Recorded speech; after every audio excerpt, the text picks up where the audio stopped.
Okay, I'm going to assume that it is actually working. I'm not quite sure, but I've got a little eye there that's got some numbers that are going up, which hopefully is telling me that it's working, because I've just been having all kinds of issues, as you can always imagine when you're about to... and I've just had a message telling me that I'm live talk. I do apologise, everybody. Gremlins, I'm afraid, in the internet feed at my end. I'm also probably going to miss looking at the camera a few times. This is not what I normally do. But welcome. It is Friday. It is 8 p.m. and 8 p.m. on a Friday for most educators would not be sitting and listening to me. So I will try and make it as quick and as pleasant as I possibly can. And hopefully get some points across that some of you will find useful. I am honoured to be asked to do this. Massive thanks to Jackie and to Positively Empowered Kids for asking me to do this. It has been a proper week, has it not? Starting with World Mental Health Day, me doing many miles of walking, which is not relevant right now, and then finishing with this. So, you know, thank you, Jackie, and Positively Empowered Kids, and let's hope the next 20 minutes or so we can all learn a little something. A little bit about me. So my name is Adam Parks. I've been in education for 20 years. I'm from classroom teacher through to senior leader. I now am CEO of a non-profit organisation that fights the stigma of mental health, which is called Taking Off the Mask.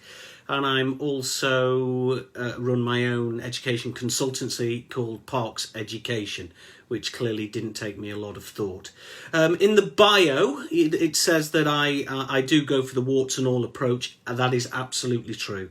I speak as someone who's been there and lived it, not someone who's read the textbooks or listened to the professionals or the odd YouTube video. I do prefer the raw approach, and I think that that's the way that we really need to go.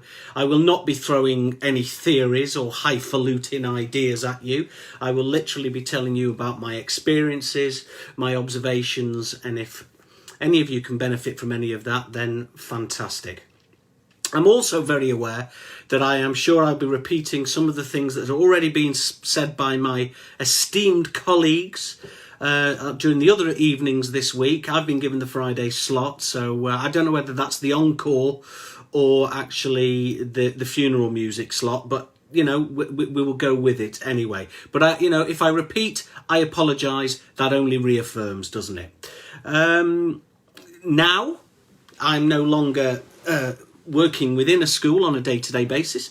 I'm very fortunate to spend my days in a number of different schools, speaking to staff, speaking to senior leaders, speaking to anybody that wishes to speak to me about how they're doing, and helping and mentoring and advising, training, covering many areas, with a focus always being well-being and mental health. And that kind of leads us to the how and why I now do what I do. Why am I no longer helping to run a school, and why am I working in schools? Well, it's very simple, and it sounds very dramatic, but I'll say it. The job basically almost killed me. Once at my own hand, and once through ill health. And I'm not doing that to try and shock anybody. That's just simply the facts. That is how it was. Back in 2012, I suffered quite a serious breakdown, which ultimately is based on the fact, and we all know this, do we not, that we have two key aspects to our life. We have our work life, we have our home social life, and we hope that at least if one of them is bad, the other one can lift us high. The problem we've got is if both of them are negative, and that was the case for me when I reached a perfect storm between 2011 and 2012, when my personal life fell apart and my marriage came to an end, and I was having to go through a huge custody battle for my daughter. But at the same time, my response to that was to throw my body and soul into my job. And that's what we do.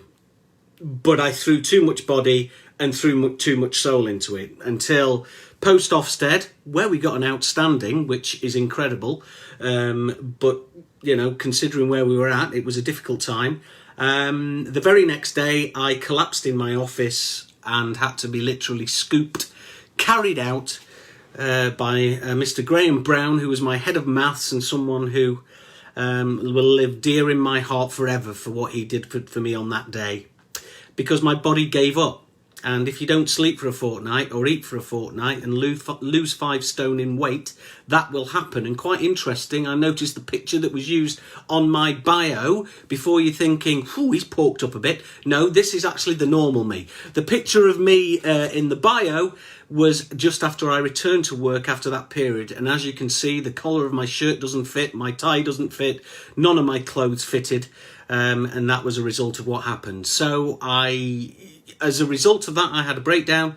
They sent me, because what do they do then? They send you home, and made me stay at home. And the problem was, by staying at home, it made me have more time to think about all the other things that were going wrong in my life at the time. And I went into a downward spiral, which ultimately led me to quite literally standing on top of a cliff in Devon, about to jump off.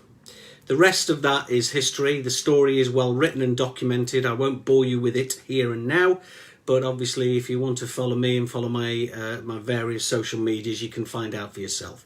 But thanks to the Devon and Cornwall Police, I am here now to do what I am doing. And despite everything, I did return to work until April of last year, actually, as it happens, when, you know, again, body and soul went into the job. And it was a specialist SEMH provision, and I'm not trying to say that that meant that I had to work any harder than anybody else, but it obviously brought with it many issues and baggages which I was taking home with me.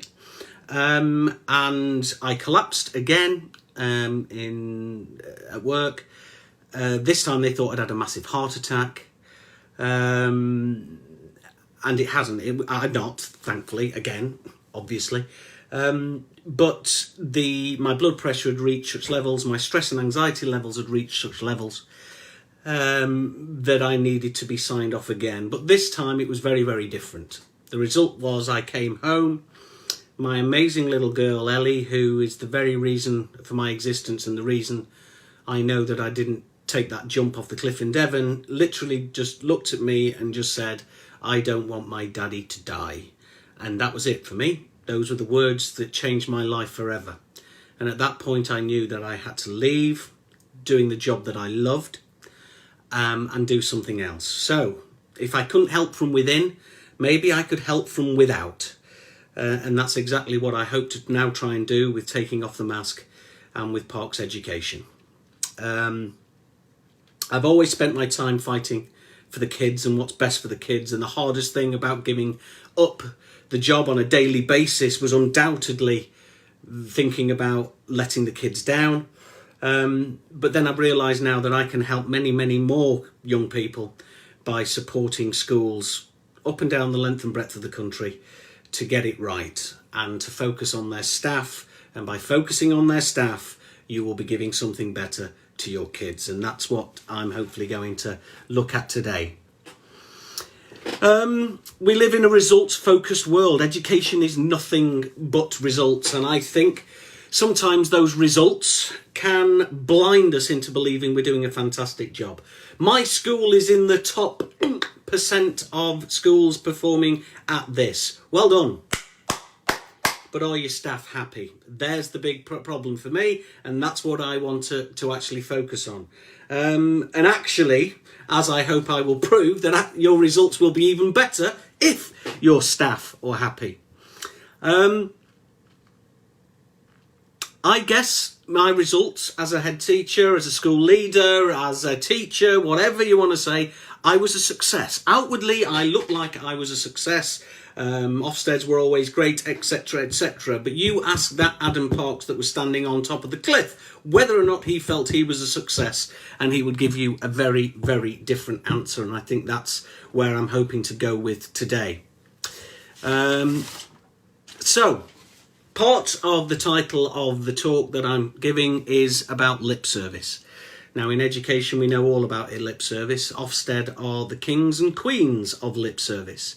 In fact, they have allowed for lip service to be a way of getting a good result in your school. And I have a real issue with that. But again, we can leave that for another day. I don't ever think that it is appropriate to be able to say, I care about my staff because I've given them all an online course, and if you look at them, they've all got a certificate. Up to this point, Ofsted would have gone, tick, well done, well-being is met in their schools. That's nowhere near well-being met in their schools. Listen, I did a first aid thing every day with Resultsfocused. If somebody collapsed outside my house now, I'd have no idea what to do. But I got a certificate that said that I could. Okay, and I think we need to be very aware of that. There's a big difference between doing this online course, getting this certificate, and having a tick that you can stick in your file to say, I've done mental health and well-being with my staff. They know how to assess their own mental health and well-being because I've done this course. Therefore, I am a super head. Forget that. That's not how you get to find out how your staff are. That is not how you get to find out whether or not you're doing a damn good job of looking after the well-being of your staff. Because one thing I will say, in the past, staff would be famous for maybe paying lip service to certain aspects of school leadership skills, talents, abilities. They may tell a little white lie about planning and about teaching and learning just to get them over that line during the Ofsted inspection. But what I now do in my daily job when I am speaking to staff, here, there and everywhere, they will not lie about how they feel. And you need to be aware of that. School leaders need to be aware of that. And you teachers need to be honest about that when faced with that inspector. Do not lie. Tell them the truth, because that's the only way that reality will come out. Okay? At the end of the day, if we are... Sorry about that. I'm getting... people appearing. Somebody just said it's a must watch. I don't know if that's exactly the case, but there we were. Yes, we're talking about lip service and Ofsted. At the end of the day, these people will not lie to the Ofsted inspector. They will tell the truth, and school leaders need to be aware that their teachers will tell the truth when that happens. And Ofsted will no longer say, have you got your certificate to prove that you did that 2-hour course on mental health and well-being, therefore I know that you're a mental health guru?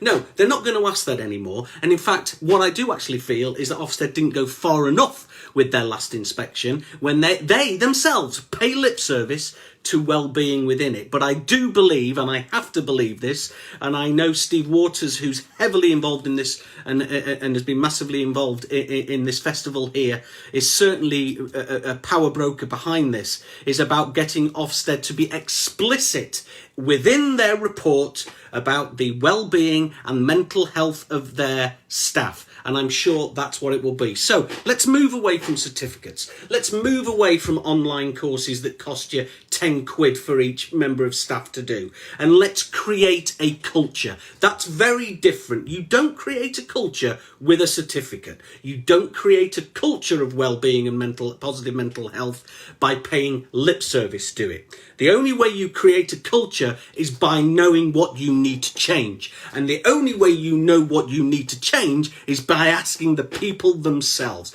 And that's where there has been something massively lacking in well-being and mental health of staff in our schools. We have hoped our staff will come to us as school leaders if they have an issue. Well, I'm not going to talk about stats. I'd rather talk about facts. If anything we've learned from all this COVID era, we can't believe a single stat that we hear or read. Okay, so I'll only talk about facts. Okay, but we know one thing is for sure.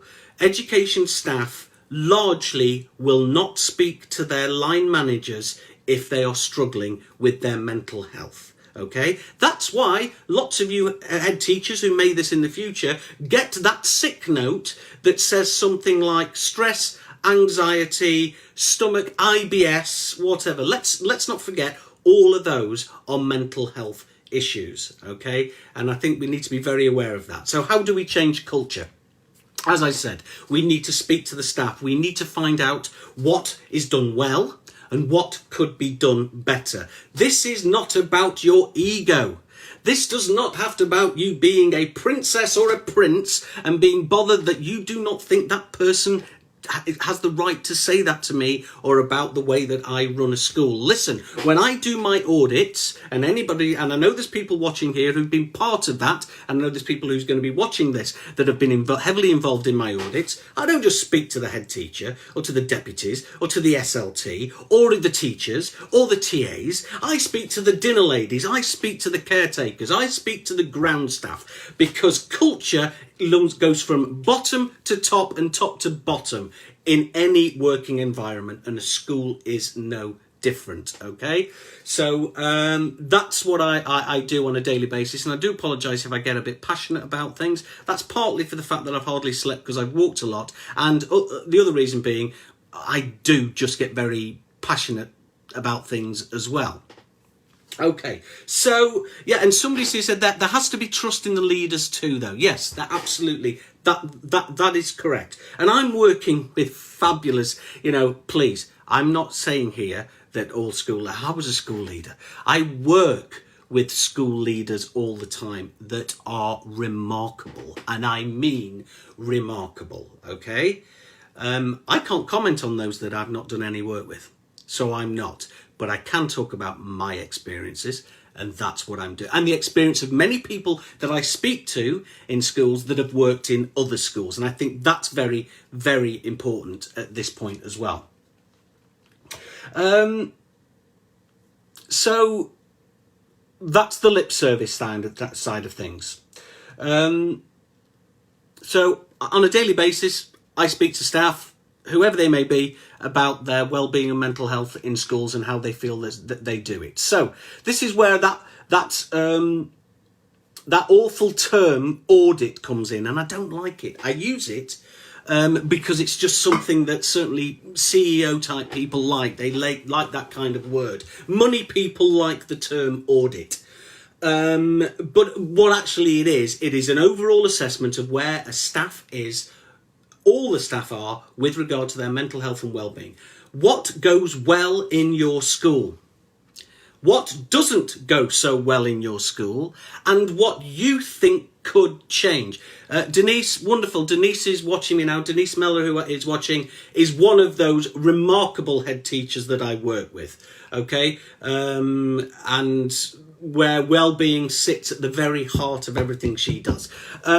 So I talk about an audit. Those people that have had it know that it isn't. It is a sit down. It is a chat. How are you doing? It is literally a how are you doing chat.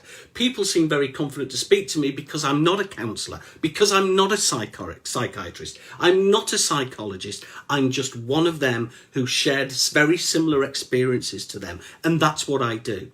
And once I've spoken to everybody, top to bottom, whichever way you want to look at it, because I'm not a top-bottom structure type person, from there I can put together a report. Again, it's very off-steady, but again, that's what the money people want, that actually says, this goes well, this needs to improve, but then I don't just walk away. I then give strategies and ideas as to how that can improve, and that's massively important. And again, when it comes to the money people, a lot may say, oh, right, I believe I went off and I'm not sure where. If anybody's watching, could they say where I disappeared?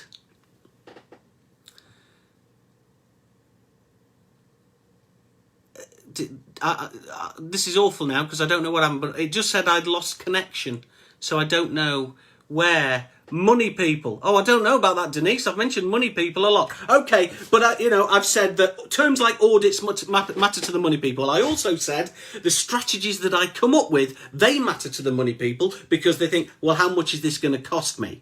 Well, we'll come to real costs later, but I mean financial costs. I did an audit recently in a school that with 23 recommendations I came up with. 23. Only one of those involved a cost, and that was to have two rather than one photocopier. That was quite literally, yes, you did hear me right, photocopier, okay? That was the only thing that came at a cost. Okay, and I think it's very easy again, as money people, as leaders, we can be concerned. Listen, we live on a budget. I know that. And I'm asking people who might want dream scenarios. No, they don't want dream scenarios. They just want to feel that their well-being is thought about and considered in school. And actually, changing culture can quite often not cost a penny. The word is culture. I'm not asking you to change the school. I'm not asking you to appoint these people. What I'm asking schools to do, and I'm saying I like I'm the great almighty, when of course I'm not, but within, you know, when I go into schools and I do strategies with them, it is about just doing very simple things. And I know there's people out there, I know there's people that are going to watch this that have been part of those things that I do, and they can be very clear that what I come up with is never very difficult. It is just one of those things to make you rethink. Thank you, you're on being invaluable. Oh, thank you, Denise. That's brilliant. Okay, so I ask everybody. I want to know the good, I want to know the bad, and I want to know the ugly, because that's the only way we'll get a true representation of what the situation is. And you will find, and I have always found, there's a heck of a lot being done that's good, a heck of a lot that's being done that's good.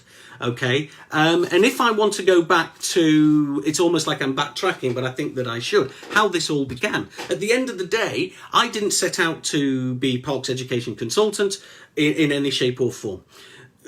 Everybody likes a good story, and the local newspaper around here, the Sentinel, loves a good story. And when they heard about this school leader that was going to jump off a cliff, they loved writing a story about that.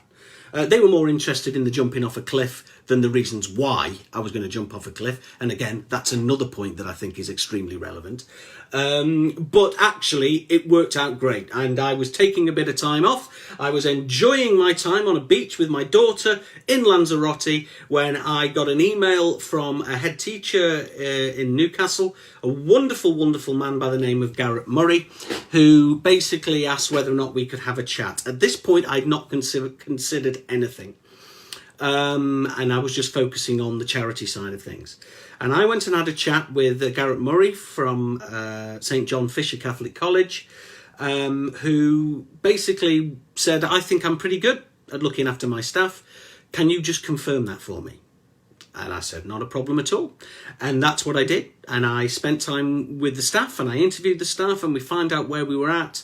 And it was very clear that Garrett was superb at looking after the well-being of his staff. But then this key sentence or key thing he said to me at the end of it, he then looked at me and said, but who is there for me? And that was life-changing, okay? Because suddenly I realised, you know what? I can be there for you. And, you know, he convinced me that I could be there for him.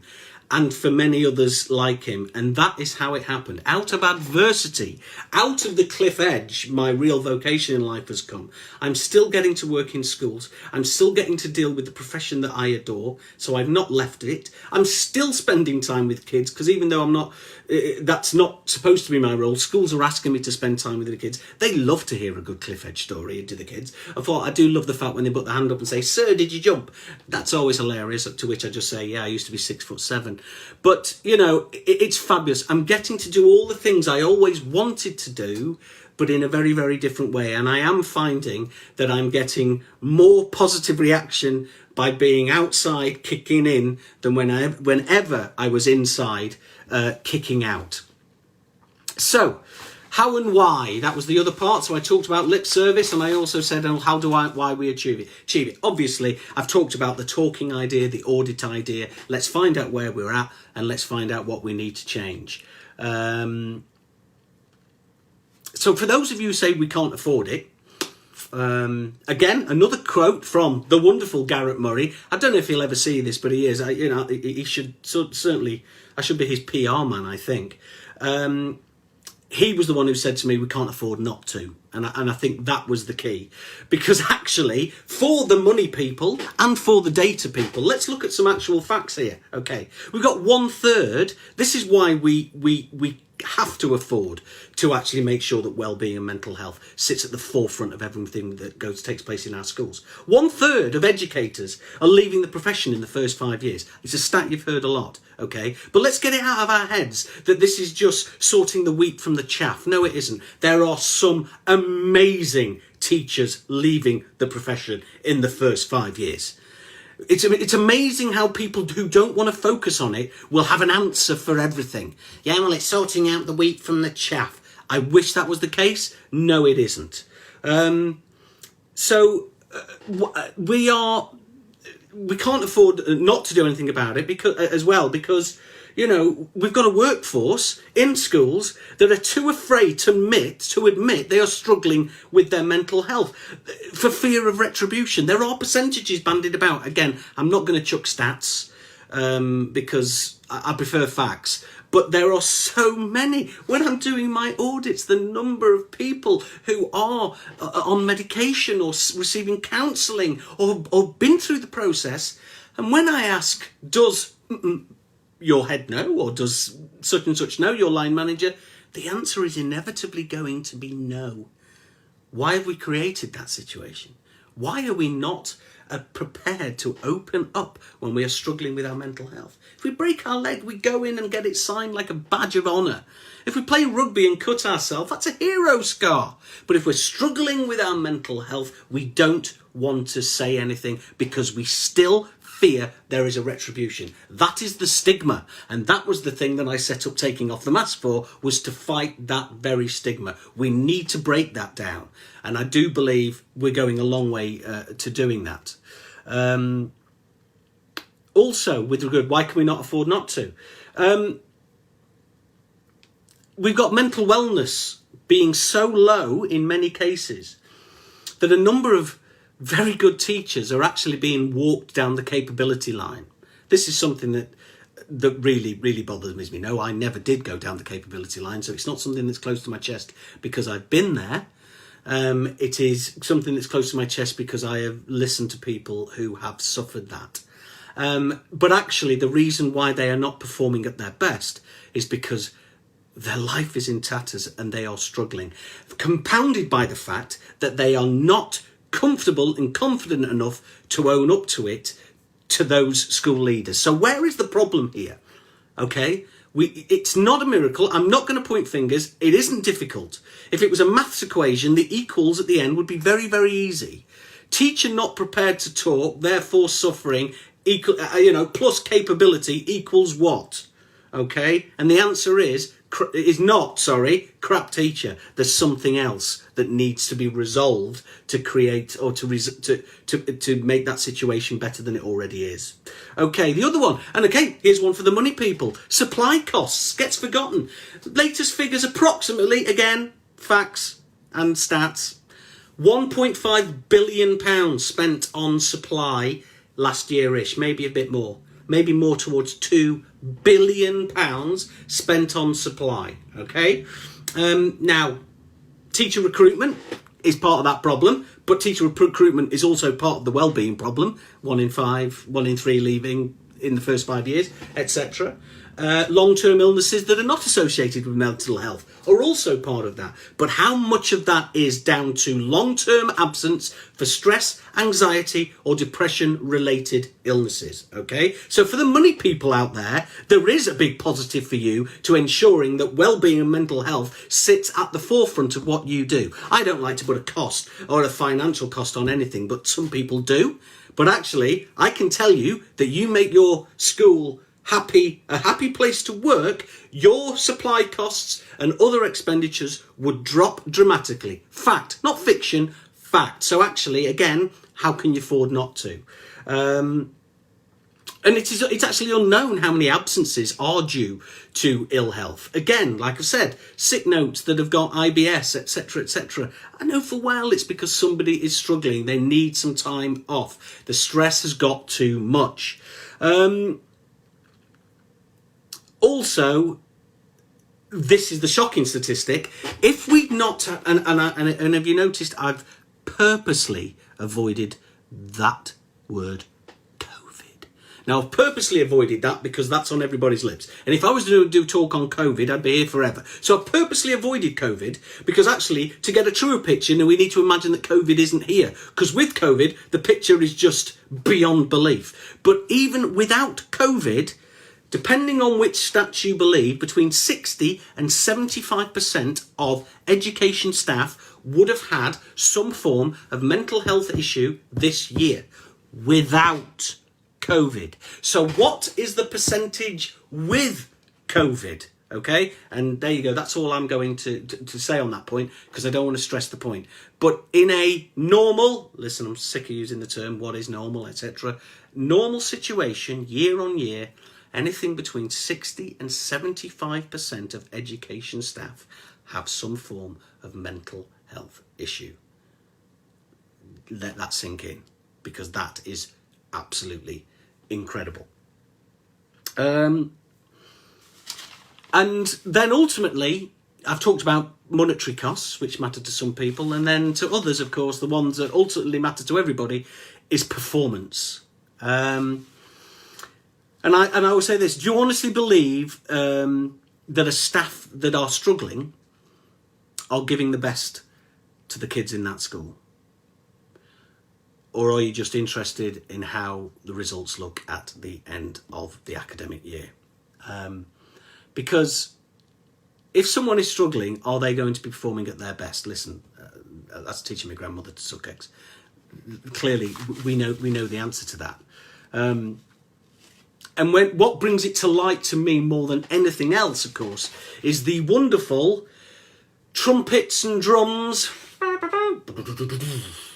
The government's wonderful mental health curriculum. It's fantastic, brilliant.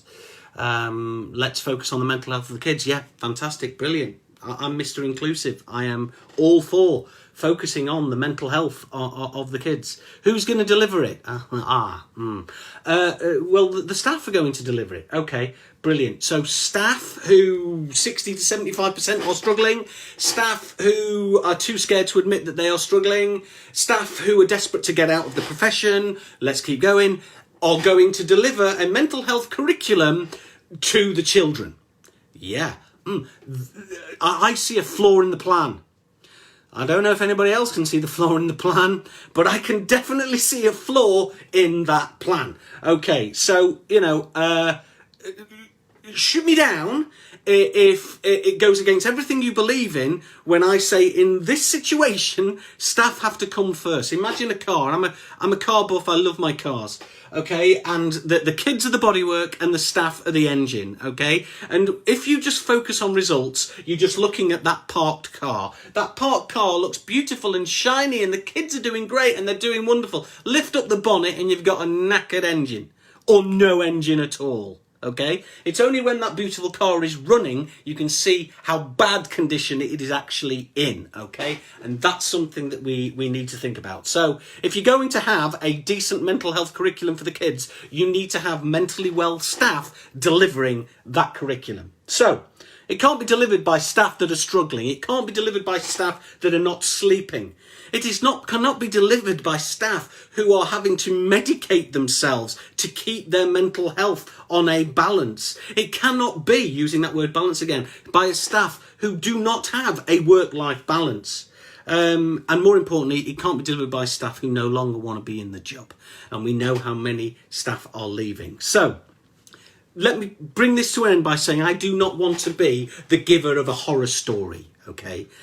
I love teaching. I love education. I hope my passion for it is shown in this little talk that I've given, okay? It is the greatest job in the world. Nothing in my life has given me more joy than seeing a child that another school has given up on and literally chucked onto the waste heap, turn it around and make something of their lives. Nothing gives me greater joy than that. Nothing gives me a greater joy. I know it's numbers now, but going back to the days of grades, seeing a child beaming with a grade E like somebody else would with an A star. That is what the joy of this profession is all about. So I don't want to give a horror story. I love teaching. It's the best profession in the world. Okay, but it is facing a crisis right now. And I know there's many other professions facing a crisis, but this is focusing on teachers. And it's been building for many years. This is not new, okay? But COVID, there, I've used it, didn't mean to, has just put another enormous spanner into that already busted engine that I was talking. I don't know why I'm pointing down there. Just gives me effect. But that enormous engine down there has just had another enormous spanner thrown in it with COVID. So we are at a real point of crisis, you know. But I'm still going into schools during all this, you know, and I've mentioned a couple of them tonight. And I'm seeing amazing practice, and I mean amazing practice, okay? But unfortunately, I'm finding that it's those schools that are already doing amazing practice that are calling me in because they want to do even better, okay? Why are some other schools not wanting to? I don't know, nor am I going to accuse. They may have their own reasons. They may have people in place. Fantastic, wonderful. I am not the guru. I cannot be the one that can say all that. There are so many people out there that do a similar job to me, and I have no doubt that many of them do a better job than I. Okay, so why are the good schools calling me in? Is it because of ego? No, of course it's not because of ego. Is it? For me, it's because it's a confirmation to them, an affirmation to them that staff well-being really is at the forefront, and they want to just check that what they believe is true. Garrett Murray, mention him again. Sorry, Garrett. His words were, I think, I do a good job, but please will you confirm that? That's how it all began, all those months ago. Why are some reticent to do it? Don't know. Again, they have their reasons. But actually, hopefully, I've given in this talk tonight many reasons why they might change that reticence. Because if they're money people, they can save money. If they're results people, they can get better results. Okay? So actually, I don't see a reason other than ego. And then that becomes a whole different ballgame altogether. So, schools need to find out where they are. They need to find out where their staff are. All their staff. Let's not cut corners here. Just don't cherry pick. All of them. And that includes your dinner ladies, your gardeners, everyone. Anyone you see. Because they've all got an opinion. And they all interact with the kids. And that gets forgotten. Why just focus on the teachers? Well, the teachers are the ones that are with the kids. So are your lunchtime supervisors. You know, so is everybody. You know, they are all interacting with those kids each day. So a positive or an accurate audit of how things are will not come from just the head teacher. It has to come from everybody. That's what I do, and that's why I do it. You know, hopefully, again, my passion as to why I do it really does shine through. Okay? And in my life as a teacher and school leader, I achieved a lot. Outwardly, I was successful, extremely successful. But that meant nothing, like I said, when I was standing on top of the cliff or when my daughter was looking into my eyes and said, I don't want my daddy to die, okay? It has to be a profession that we love. We love this profession for a reason, and we have to stay in it for the right reasons, not the wrong reasons, and we certainly don't need to go out of it in a wooden box. So, I hope that's been of some use. Please feel free to contact me at any time. I'm guessing my links may appear on this page. It's Parks Education. I'm sort of in most places. I'm on most of the social medias. Not that I've got any idea how they work. I just sort of click send. And thank you for listening. And any questions, anything at all, please feel free to contact me. Have a good remainder of your Friday evening, everyone. Bye-bye.